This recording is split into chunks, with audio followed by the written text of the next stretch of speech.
উচ্চ মাধ্যমিক পাশ করার পর একটি সিদ্ধান্ত আগামী জীবনে আমাদের চলার পথের আমূল পরিবর্তন ঘটাতে পারে। গ্র্যাজুয়েশন আগে নাকি সরকারি চাকরির প্রস্তুতি নেওয়ার প্রয়োজন আগে, নাকি দুটোই একসঙ্গে করা উচিত, সেই প্রশ্নের সঠিক দিশা কিন্তু আজকে এই ভিডিওর মাধ্যমে আপনাদের সামনে আমি ক্লিয়ার করতে চলেছি। কেন ওয়েস্ট বেঙ্গলের স্টুডেন্টরা সরকারি চাকরি পরীক্ষার থেকে সব থেকে পিছিয়ে রয়েছে? এটা কি শুধুমাত্র এটাই কারণ যে ওয়েস্ট বেঙ্গল গভর্নমেন্ট ঠিকঠাকভাবে পরীক্ষা নেয়নি, বিগত গভর্নমেন্ট ঠিকঠাকভাবে পরীক্ষা নেয়নি, বা পরীক্ষা আমরা ঠিকঠাকভাবে দিতে বসতে পারিনি, অনেক সময় চলে গেছে?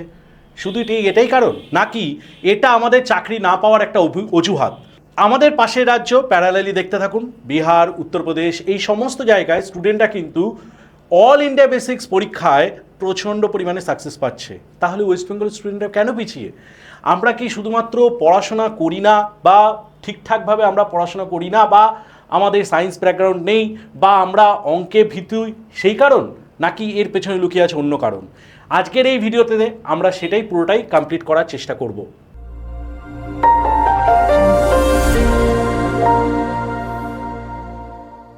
বিহার বা উত্তরপ্রদেশের স্টুডেন্টরা 12 ক্লাস পরীক্ষা পাশ করার সঙ্গে সঙ্গে তাদের মাথায় কিন্তু একটা ক্লিয়ার কনসেপ্ট থাকে যে তারা কোন ধরনের সরকারি চাকরি পরীক্ষা দেবে এবং তার জন্য তারা কিভাবে প্রস্তুতি নেবে। তারা কিন্তু তাদের গ্র্যাজুয়েশন করার সঙ্গে সঙ্গেই সেই চাকরির পরীক্ষার জন্য 3 থেকে 4 বছর তার পেছনে কিন্তু খাটাখাটনি করে। তাই জন্য তাদের ক্ষেত্রে সুবিধাটা হচ্ছে এটা, গ্র্যাজুয়েশন পাশ করার সঙ্গে সঙ্গেই তারা যে কোনো সরকারি চাকরির পরীক্ষার জন্য প্রস্তুত থাকতে পারে এবং পরীক্ষা দিলে তারা পাশ করে। এইখানেই আমাদের পার্থক্য বিহার বা অন্য স্টেটের স্টুডেন্টের সঙ্গে। প্রথমত আমরা জানি না দুটো, এক, 12 ক্লাস পাশ করার পর সত্যি কী কী পরীক্ষা দেওয়া যায়, ঠিক আছে? ইভেন মাধ্যমিক পাশ করে কী কী পরীক্ষা দেওয়া যায় সেটাও কিন্তু আমরা জানি না। আমি কিন্তু সেই মাধ্যমিক পাশে কী কী পরীক্ষা দেওয়া যায় সেই ভিডিওটাও কিন্তু আমি অলরেডি করে রেখেছি, যদি আপনারা চান সেখান থেকে দেখে নিতে পারেন। আজকে আমরা দেখব উচ্চ মাধ্যমিক পাশ করার পর কী কী পরীক্ষা আমরা দিতে পারি এবং কখন থেকে আমরা প্রিপারেশন শুরু করতে পারি যাতে এই পরীক্ষাগুলো আমরা খুব সহজে ক্র্যাক করতে পারি।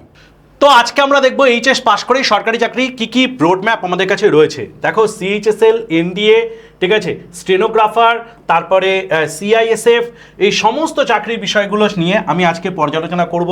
কিভাবে প্রস্তুতি নেওয়া যায়, কী কী স্টেপে পরীক্ষা হয় এবং কি কি আমাদের প্রমোশন বা কি কি আমরা স্যালারি পেতে পারি, সেই সমস্ত বিষয় কিন্তু এই ভিডিওটার মধ্যে কমপ্লিটলি থাকবে। তো আমরা দেখে নিই প্রথম 10-10+ চাকরি, ঠিক আছে, কি কি রয়েছে, যোগ্যতা, তার জন্য কি কি যোগ্যতা রয়েছে, বেতন মানে পে স্কেল কি থাকবে, পরীক্ষার পদ্ধতি, কি পদ্ধতিতে পরীক্ষা হবে এবং বর্তমান নোটিফিকেশান, কবে সেই নোটিফিকেশান বেরোতে পারে, সম্ভাব্য একটা ডেট আমরাও দেখার চেষ্টা করবো এই ভিডিওটাতে। দেখো, প্রথমেই আছে কি এনডিএ, ঠিক আছে, এনডিএ নেভাল একাডেমি, ঠিক আছে, ইন্ডিয়ান নেভাল একাডেমি এর যে এক্সামটা আছে, এই এক্সামের মাধ্যমে কি কি পোস্টে চাকরি পাওয়া যেতে পারে। দেখো, ইন্ডিয়ান গভর্নমেন্টের আন্ডারে ইন্ডিয়ান আর্মির যে 3টে পোস্ট আছে, 3টে পদ আছে, 3টে ডিপার্টমেন্ট আছে, সেই 3টে ডিপার্টমেন্টে কিন্তু আমরা এখান থেকে চাকরি পেতে পারি। তাহলে এখানে কী রয়েছে, যোগ্যতা কী রয়েছে, এইচএস পাস, বেতন দেখতে পাচ্ছি এখানে কি লেখা রয়েছে, বয়স সীমানা এখানে দিয়ে দিয়েছে, বর্তমান অবস্থান সেটা কি, 2 বছরে, প্রতি 2 বছরে ইউপিএসসির নোটিফিকেশনের মাধ্যমে পরীক্ষা হয়ে থাকে, ঠিক আছে। তো ইউপিএসসির মাধ্যমে এই পরীক্ষা কিন্তু হয়ে থাকে, রিটেন থাকে এবং কিছু মেডিকেল থাকে, সেই অনুযায়ী কিন্তু পরীক্ষাটা হয়। তাহলে এই পরীক্ষাটার জন্য আমরা এলিজিবল। সেকেন্ড থিং, সব থেকে গুরুত্বপূর্ণ পরীক্ষা এসএসসি সিএইচএসএল, ঠিক আছে, নামের মধ্যেই দেখতে পাচ্ছি combined higher secondary level, okay, combined higher secondary level. সেখানে কি কি পদে চাকরি রয়েছে, LDC, lower division clerk, JSA, DEO, data entry operator, postal assistant, 4টে পদ আমরা দেখতে পাবো এক্ষুনি। এর সঙ্গে সঙ্গে যোগ্যতা কি রয়েছে, এইচএস পাশে এই পরীক্ষা দেওয়া যায়। পে স্কেল কী রয়েছে দেখতেই পাচ্ছ, 25,500 থেকে 81,000 পর্যন্ত রয়েছে। বয়স সীমানা দেখতে পাচ্ছ 18 থেকে 27। বর্তমান অবস্থান এসএসসি ক্যালেন্ডার অনুযায়ী প্রতি বছর এসএসসি ক্যালেন্ডার অনুযায়ী কিন্তু পরীক্ষা সেখানে হয়, ওকে। টায়ার 1, টায়ার 2 এক্সাম হয়, তারপরে আমাদের সিলেকশন প্রসেস রয়েছে। এসএসসি সিএইচএসএল এর মাধ্যমে কি কি পদে রয়েছে, দেখো, এলডিসি লোয়ার ডিভিশন ক্লার্কে আমরা জয়েন করতে পারছি, জেএসএ সেটাও রয়েছে, ডিইও ডেটা এন্ট্রি অপারেটর হিসেবে, পোস্টাল অ্যাসিস্ট্যান্ট এর জন্য কিন্তু আলাদা করে কোনো পরীক্ষা হয় না, এসএসসি সিএইচএসএল এর মাধ্যমে কিন্তু আমরা পোস্টাল অ্যাসিস্ট্যান্ট পদেও জয়েন করতে পারি। ক্লিয়ার? চলো এরপরে দেখে নিই এসএসসি স্টেনোগ্রাফার। স্টেনোগ্রাফারের সেখানেও যোগ্যতা কি রয়েছে? HS pass. এখানে স্যার একটা জিনিস এক্সট্রা লাগবে, কি? Short hand. শর্ট হ্যান্ডের হয়তো সার্টিফিকেট, শর্ট হ্যান্ডের সার্টিফিকেটের সঙ্গে এক্সট্রা লাগবে। পে স্কেল কি রয়েছে? 35,000। ওকে, শর্ট হ্যান্ড জানতে হবে। সিবিটি এ রয়েছে, স্কিল টেস্ট রয়েছে। এরপরে কি রয়েছে? এসএসবি এএসআই স্টেনো, ঠিক আছে। এখানে কি রয়েছে? এখানেও একই, এইচএস পাস, স্টেনোগ্রাফি লাগবে। বেতন রয়েছে 35,400 থেকে 400 টাকা থেকে। পরীক্ষার পদ্ধতি কি রয়েছে? রিটেন রয়েছে, স্কিল টেস্ট রয়েছে, ফিজিক্যাল রয়েছে। ক্লিয়ার? বোঝাতে পেরেছি? আচ্ছা, এরপর এখনও শেষ হয়নি। ইন্ডিয়ান পোস্টাল অ্যাসিস্ট্যান্ট, যেটা আমি বলছিলাম, একদম পোস্ট অফিসের চাকরি, ভীষণ মজাদার চাকরি, অনেকেরই খুব ফেভারিট চাকরি। করতে পারো এই সিএইচএসএল পরীক্ষার মাধ্যমে। যোগ্যতা এইচএস পাস। কাজ পোস্ট অফিসে অ্যাডমিনিস্ট্রেটিভ পার্ট দেখতে হয়। ওকে, বেতন পে স্কেল কি রয়েছে? 25,500। এগুলো বেসিক আমি বলছি। পরীক্ষা কি রয়েছে? এসএসসি সিএইচএসএল এর মাধ্যমেই পরীক্ষা পাশ করা যায়, এর জন্য কিন্তু আলাদা করে পরীক্ষা দিতে হয় না, ঠিক আছে। এর সঙ্গে কি রয়েছে? ওয়েস্ট বেঙ্গল গভর্নমেন্টের আন্ডারে এতগুলো দেখলাম আমরা, যেগুলো কেন্দ্রীয় সরকারের পরীক্ষা। এর সঙ্গে সঙ্গে আমরা রাজ্য সরকারও দেখিনি কি রয়েছে? মিউনিসিপাল সার্ভিস কমিশন, ঠিক আছে। মিউনিসিপাল সার্ভিস কমিশন, সেখানেও কিন্তু এইচএস পাস লাগে।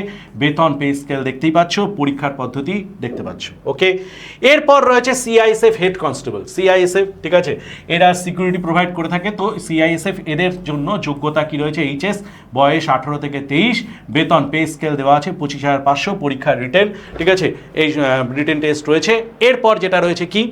উচ্চ মাধ্যমিক পাশের পর সরকারি চাকরির সুযোগ কি কি রয়েছে? ইন্ডিয়ান আর্মি ক্লার্ক, ওটা বাদ দিয়ে বললাম, এনডিএ বাদ দিয়ে বললাম, ইন্ডিয়ান আর্মি ক্লার্ক, সেখানেও যোগ্যতা কিন্তু এইচএস, ঠিক আছে। বয়স সীমা দেখতে পাচ্ছ, বেতন পে স্কেল দেখতে পাচ্ছ, পরীক্ষা পদ্ধতি লেখা রয়েছে। কৃষি প্রযুক্তি সহায়ক, এখানে আবার এইচএস এর একটু সায়েন্স পার্ট থাকলে সুবিধা হয়, ঠিক আছে। এর সঙ্গে সঙ্গে আরও কি রয়েছে? ঠিক আছে, এসএসবি হেড কনস্টেবল, সেখানেও আমরা পরীক্ষা দিতে পারছি। প্রাইমারি টিচার, সেখানেও আমরা পরীক্ষা দিতে পারছি, যেটা আমাদের রাজ্য সরকারের আন্ডারে হয়, ঠিক আছে। টেট ইন্টারভিউ, ডিএলএড সেখানে লাগে। সবচেয়ে বেশি বেতন, এবার আমরা দেখে নিই পরীক্ষাগুলো একটা 3টে ডিভাইড করে নিই। সেটা কি? সবচেয়ে বেশি বেতন কোন জায়গায় রয়েছে, সবচেয়ে বেশি নিয়োগ কোথায় হয়, আর সবচেয়ে সহজতম পরীক্ষা কি কি রয়েছে। এই 3টে পার্ট আমরা একটু দেখে নেওয়ার চেষ্টা করছি। কি কি? দেখো, সবচেয়ে বেশি বেতন কোথায় রয়েছে? এনডি অফিসার র্যাঙ্কে, এসএসসি সিএইচএসএল এ, স্টেনোগ্রাফার, প্রাইমারি টিচার, ঠিক আছে। বেতন অনুযায়ী পূর্ব দেখানো আছে। সবচেয়ে বেশি নিয়োগ কোথায় হয়? সিএইচএসএল এ ভালো মতো নিয়োগ হয়, আর্মি ক্লার্কেও ভালো মতো নিয়োগ হয়, সিআইএসএফেও ভালো মতো নিয়োগ হয়, প্রাইমারি টেট যখন প্রাইমারি টিচারের যে পরীক্ষা হয় সেখানেও কিন্তু ভালো মতো নিয়োগ হয়, ঠিক আছে। এবার সহজ পরীক্ষা, সবচেয়ে সহজ পরীক্ষা কি রয়েছে? SSC CHSL, postal assistant, CISF, municipal junior assistant. Okay, আমি এই কারণেই প্রথমেই একটা কথা বলেছিলাম, শুধুমাত্র রাজ্য সরকারের পরীক্ষার বেস করে এগিয়েও না। পশ্চিমবঙ্গের স্টুডেন্টরা কিন্তু অনেক বেশি পিছিয়ে পড়ছে একটাই কারণে, শুধুমাত্র রাজ্য সরকারের পরীক্ষার দিকে তারা তাকিয়ে রয়েছে। কেন্দ্রীয় সরকারের পরীক্ষা দাও, অনেক বেশি চান্সেস রয়েছে, বেশি খাটতে হয় না। বিশ্বাস করো, আমি আমার 13 বছরের অভিজ্ঞতায় বলছি, 2 থেকে 3 বছর, খুব বেশি বললাম আমি, 2 থেকে 3 বছর একটু সময় দিতে হয়, তোমার গ্র্যাজুয়েশনের সঙ্গে সঙ্গেই পেয়ে যাবে। কিভাবে পেতে পারো? এই 2 থেকে 3 বছরে গ্র্যাজুয়েশনের সঙ্গে সঙ্গে কী করে পড়াশোনা করা যেতে পারে, কি করে আদার স্টেটের স্টুডেন্টরা আমাদের থেকে গ্র্যাজুয়েশন করার সঙ্গে সঙ্গে, আমরা তো স্যার গ্র্যাজুয়েশনের সঙ্গে সঙ্গে পড়ে উঠতে পারি না, তাহলে তারা কি করে পড়ে উঠতে পারে? দেখো, গ্র্যাজুয়েশনের মধ্যে আমরা নিশ্চয়ই এই সময়টুকু বার করতে পারবো। মেনলি আমাদের 4টে পার্ট রয়েছে। কি কি? একটা আছে রিজনিং পার্ট, একটা হচ্ছে ম্যাথসের পার্ট, একটা আছে ইংলিশের পার্ট, একটা হচ্ছে জিকের part. Previous year question paper, এটা পরে আসছি। আপাতত আমরা শুরু স্টেজে আছি, তাই ধরে নিলাম রিজনিং 1 ঘন্টা প্র্যাকটিস করতে হবে না, আমার সঙ্গে 30 মিনিট প্র্যাকটিস করো ডেইলি 30 মিনিট প্র্যাকটিস করো, যথেষ্ট স্যার, ঠিক আছে। ম্যাথস 1 আওয়ার প্র্যাকটিস করো, যদি ম্যাথসে একটু দুর্বলতা থাকে 1 আওয়ার প্র্যাকটিস করো, কোনো অসুবিধা নেই। ম্যাক্সিমাম ক্ষেত্রে মাধ্যমিক বেসিক্স ম্যাথ, ঠিক আছে, ম্যাক্সিমামটাই রয়েছে মাধ্যমিক বেসিক্স ম্যাথ, তো সেই কারণে বললাম ম্যাক্সিমাম পার্ট রয়েছে, তাই ম্যাক্সিমামটাই তোমরা মাধ্যমিকে করে এসছো, সবে এইচএস পাস করেছো, সুতরাং এটা করাও কোনো সমস্যা হবে না। ইংলিশ 1 আওয়ার টাইম দিন, ঠিক আছে, 1 আওয়ার টাইম দিন। জিকে এখানে 1 আওয়ার টাইম দিন। দেখুন, আলটিমেটলি যদি টোটাল টাইম বার করেন, টোটাল টাইমটা আপনার যেটা দাঁড়িয়ে যাবে সেটা হচ্ছে 3 ঘন্টা 30 মিনিট। আমরা নিশ্চয়ই 3 ঘন্টা 30 মিনিট গ্র্যাজুয়েশনে আমরা বার করতে পারবো পার ডে, হ্যাঁ কি না? গ্র্যাজুয়েশনের যে পড়াশোনা তার সঙ্গে 3 ঘন্টা 30 মিনিট ইজিলি বার করা যেতে পারে, ঠিক আছে। কলেজ করে, বন্ধুদের সঙ্গে ঘুরে, সিনেমা দেখার পরেও, ঠিক আছে, রেস্টুরেন্টে খাওয়া দাওয়ার পরেও আমরা 3 ঘন্টা 30 মিনিট টাইম কিন্তু অবশ্যই বার করতে পারি নিজের জীবনে। আগামী 10 বছর বা আগামী 20 বছর আমরা যদি সুখে শান্তিতে ভালো মতো থাকতে চাই, তাহলে 3 ঘন্টা 30 মিনিট টাইম বার করা আমাদের জীবন থেকে কোনো অসুবিধার কোনো কারণই নেই, ঠিক আছে। তো আমরা অবশ্যই বের করতে পারি। ক্লিয়ার? তো এটা গেল মোটামুটি এইচএস পাশ করে আমরা কী কী পরীক্ষা দিতে পারছি তার একটা ডিটেলসে পুরোটা আমি বলে দেওয়ার চেষ্টা করলাম। আশা রাখছি পশ্চিমবঙ্গের স্টুডেন্টরাও পরীক্ষা সেইভাবেই পাশ করবে যেভাবে আদার স্টেটে সেন্ট্রাল গভর্নমেন্টের জন্য পরীক্ষা দিচ্ছে। তাই অন্যের দোষ ধরা বন্ধ করে নিজেরা পড়াশোনা করুন, অন্যের দোষ ধরতে যেন না, নিজেরা পড়াশোনা করুন। যদিও এটা খুব হয়তো টিচার হিসেবে মনে হতে পারে আপনাদের কাছে যে স্যার আমাদের হয়তো বকাবকি করছে, কিন্তু এরকম কিছু নয়।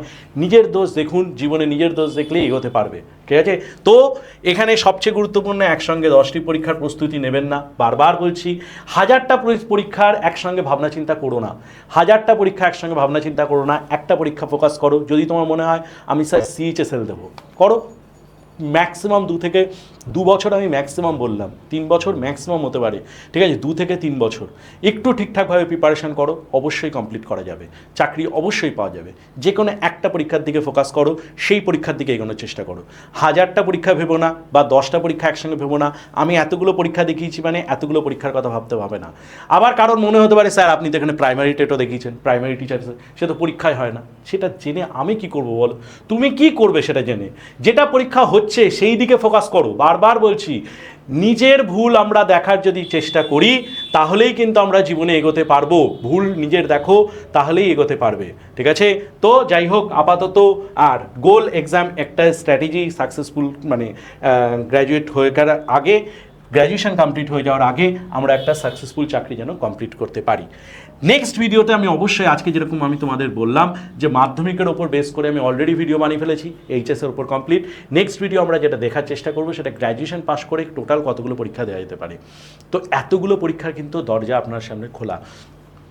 এবার কথা হচ্ছে, স্যার যদি আমি প্রিপারেশন করি, আমার তো স্যার শুরুর থেকে কথার কথা বলছি, আমি এইচএস পাস করেছি মানে কথার কথা বলছি, ম্যাক্সিমাম ক্ষেত্রে ম্যাথ আমরা ছেড়ে দিয়েছি ভয়ে মাধ্যমিকে, হ্যাঁ কি না? রিজনিং সম্বন্ধে আমরা কিছুই জানি না অনেকেই, হ্যাঁ কি না? ইংলিশ সম্বন্ধে মোটামুটি জানি, আর জিকে সম্বন্ধেও কিছুটা জানি, পুরোটা তো জানি না।